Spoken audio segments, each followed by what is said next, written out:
All right, YouTube, this is a new video. I'm here to talk about secured cards. Now, before you get into your whole mindset of what secured cards are for credit cards, let me remind you that any credit towards your credit score is going to be a positive thing. Any card you get. Now, when you're first starting off your credit card journey, you're not going to have the top of the line credit. Maybe you're in a 400s, 500s, most likely, or low 600s. And for a credit card company, they have to evaluate how risky are you as an investment for me. You know what I mean? I have the millions, if not billions, if not, high billions amount of dollars to spend on clientele. Why should I trust you with my money to return said money? So for you, you're not really an asset if you have a low credit score because they don't trust you as a company. So how can you alleviate this process? Simple. You provide them money and say, I'm giving you the money, so you don't have to trust me. I know you don't trust me, but I also want to use this system of back and forth, being able to borrow money and not borrow money. So this is how secured credit card works. So essentially, you give them a set amount of money, say $500, and that's how much your credit limit is. They have zero risk because you provided the initial security deposit. So if you were to say, renege on your agreements and you don't follow the terms of agreements, or you overdraft, or you max out your credit card or whatever, they don't have any loss of that if you don't pay them back because you started with your own initial investment. So you're just losing your own money at that point, right?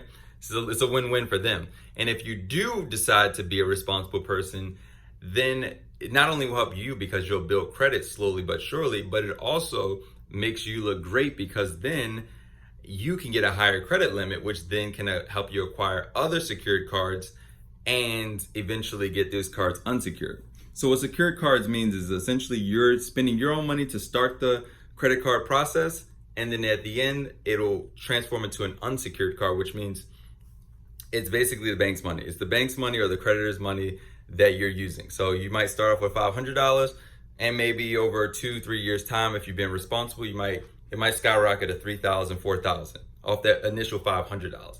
And the other $2,000, $3,000 is the bank's money. So they're trusting you with their money.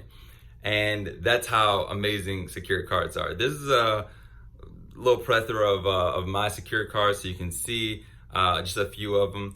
Some of them are going to be unsecured, but you can see that I have quite a few secured cards because I started my journey off with secured cards, and then I switched to unsecured cards, and then I got enough credit to just get just like charge cards and credit cards off the rip.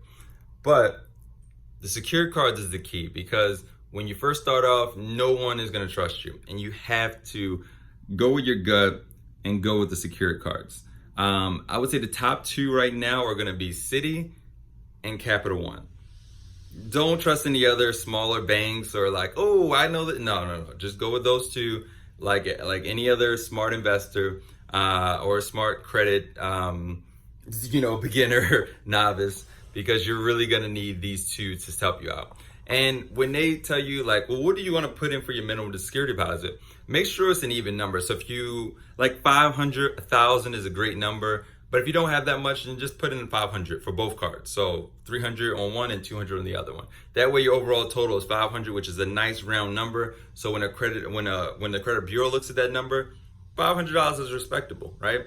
And you can easily save up this money by just putting $200 in, getting your first secured card, boom, maybe Citi, and then your second one you can get maybe a few months later with the money from the first one. The second one's gonna be $300. You can get the money with the first one.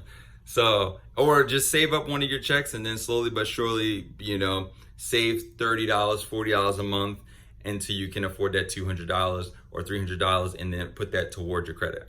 Because indefinitely, credit will end up saving you money in the long run, and you'll have money that's disposable anyway. So what I mean? It's not like you're losing this $200, $300. It's not like you're just giving it away. No, you're effectively getting it back anyway. You know what I mean?